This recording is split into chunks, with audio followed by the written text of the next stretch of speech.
درانه کتونکو السلام علیکم. زه محمد سلمان همدرد د حق غږ پښتو چینل خبري لنډیز کې ستاسو کوربه اوس تاسو پام را اړوم د مهمو خبرونو لنډیز ته.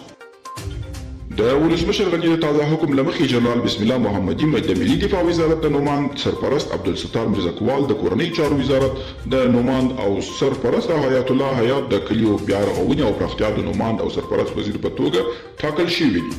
ترکیه یو ځل بیا ویلي چې دوی به د ترهګرۍ پر ضد د افغانانو ترڅنګ ولاړ وي. دا څرګندونې د ترکیې د بهرنیو چارو وزیر موعود چاوش اوغلو د انطالیا ډیپلوماسي مجمع په څنډه کې د مصالحې عالي شورا رئیس عبدالله سره په لیدنه کې کړي دي.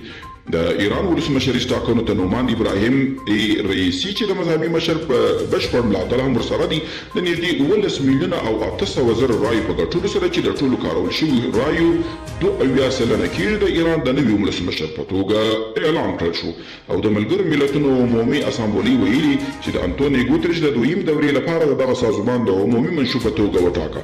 ګوتریش به د 5 نورو کارونو لپاره هم دغه نړیوال سازمان چې 193 غړي لري مشري کوي.